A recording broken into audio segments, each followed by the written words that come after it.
네, 안녕하세요. 노동법 시험 준비하시는 분들, 오늘 정말 중요한 판례 하나 같이 파헤쳐 볼까 하는데요. 네, 안녕하세요. 바로 그 유명한 9.14-4516 대법원 전원 합의체 판결이죠. 맞습니다. 이게 취업규칙 불이익 변경 관련해서 특히 변경 후에 들어온 신규 입사자한테는 어떻게 되냐, 이게 진짜 핵심이잖아요. 그렇죠. 워낙 중요한 쟁점이라 시험에도 자주 나오고요. 오늘 이 판결문 내용 보면서 핵심만 딱딱 짚어보겠습니다. 네, 좋습니다. 그래서 오늘 저희 목표는 이 판결 시험에 나올 만한 포인트들 확실하게 정리하는 걸로 하죠. 네, 그렇게 하시죠. 자, 사건 내용부터 보면요. 회사가 퇴직금 지급률을 그것도 여러 번 바꿨는데 근로자들 동의 없이 불리하게 바꾼 거잖아요. 네, 그게 문제의 시작이었죠. 지급률을 상당히 깎는 방향으로요. 그러고 나서 이제 변경 이후에 입사한 분이 나중에 퇴직하면서 문제를 제기한 거죠. 나는 변경 전 그 유리했던 규정 그걸로 적용해 달라 이렇게요. 맞아요. 여기서 먼저 기본 원칙부터 확인해야 하는데요.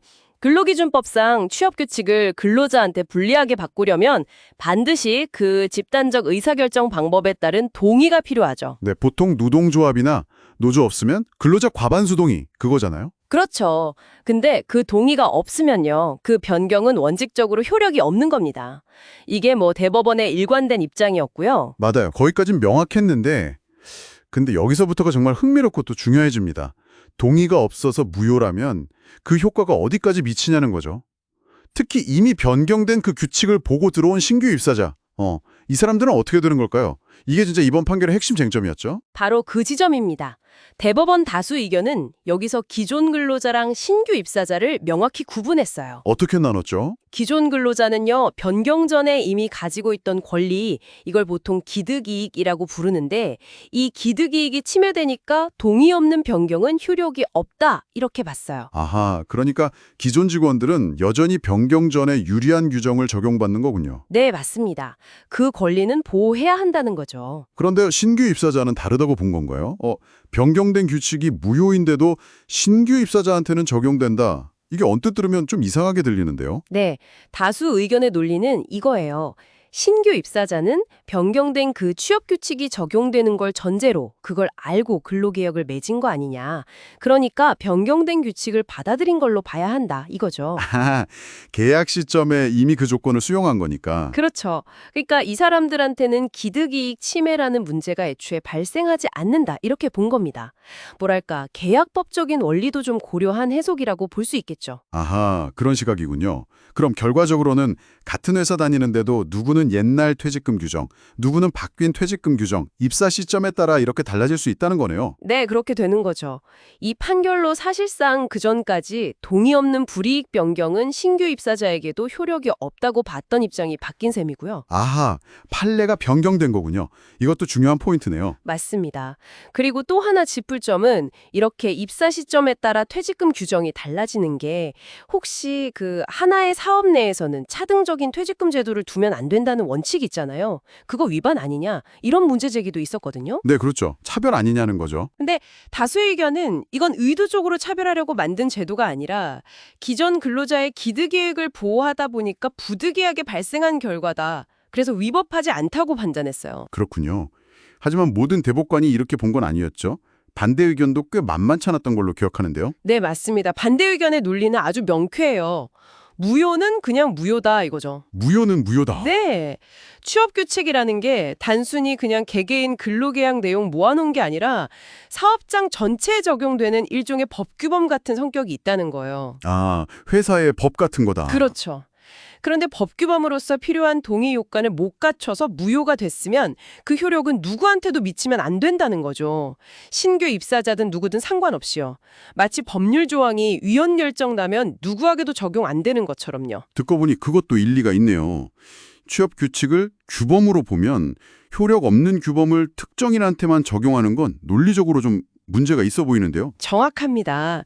그래서 반대 의견은 신규 입사자한테 변경된 규칙을 적용하는 건 결국 무효인 행위의 효력을 일부 인정해주는 꼴이 된다. 이건 취업규칙의 법규범성을 훼손하는 거다. 이렇게 비판한 거죠. 이 취업규칙의 본질을 어떻게 볼 거냐에 대한 근본적인 시각 차이가 드러나는 부분이에요. 정말 깊이 생각해 볼 문제네요. 자, 그럼 시험을 준비하는 당신 입장에서 이 복잡한 판례 어떻게 딱 정리해야 할까요? 핵심 포인트만 좀 짚어주시죠. 네, 시험 대비로는 딱 3가지 기억하시면 됩니다. 첫째, 취업 규칙을 불리하게 바꿀 땐 뭐가 필수다? 집단적 동의. 이거 없으면 안 된다는 대원칙. 네, 집단적 동의. 둘째, 동의가 없었을 때 대법원 다수 의견은 어떻게 봤다? 기득이익 침해 여부를 기준으로 나눴다. 기존 근로자는 침해되니까 무효, 즉 종전규칙 적용. 신규 입사자는 침해 없으니까 유효, 즉 변경된 규칙 적용. 이 구분 기준과 논리를 아셔야 하고요. 기득이익 기준으로 기존 신규 구분. 오케이. 셋째, 여기에 대한 반대 의견의 핵심 논거. 변경 자체가 무효니까 그 누구에게도 적용될 수 없다. 왜? 취업 규칙은 법규 범위니까. 그래서 신규 입사자 포함해서 모두에게 종전 규칙이 적용되어야 한다. 이 다수 의견과 반대 의견의 논리를 명확하게 비교하고 이 판결로 판례가 변경됐다는 사실까지 알아두셔야 완벽합니다. 와, 명쾌하네요. 정리하면 오늘 본 9.1다 4.515 판결의 핵심, 동의 없이 불리하게 바뀐 취업 규칙은 기존 직원한테는 적용 안 되지만 변경 후에 그 내용을 알고 들어온 직원한테는 변경된 규칙이 적용된다. 이게 대법원 다수 의견의 결론인 거죠. 네, 그렇습니다. 기존 직원의 권리 보호라는 측면이랑 또 새로 계약 맺는 사람의 의사 존중이라는 측면을 절충한 결과라고 이해하시면 될 것 같아요. 좋습니다. 그럼 마지막으로 이걸 듣고 계신 당신께 생각할 거리를 하나 던져볼게요. 만약에 사용자가 이 판례를 딱 보고 어차피 기존 직원들 동의는 못 받을 것 같고 받아도 나중에 문제될 수 있으니 그냥 동의 없이 바꾸고 신규 입사자한테만 적용해야겠다 이렇게 마음먹고 불리한 변경을 그냥 밀어붙인다면요? 과연 이게 근로기준법이 집단적 동의를 요구하는 원래 취지에 맞는 걸까요? 노동법을 공부하는 당신에게 이 판결이 던지는 또 다른 질문이 아닐까 싶습니다. 한번 고민해 보시면 좋겠네요.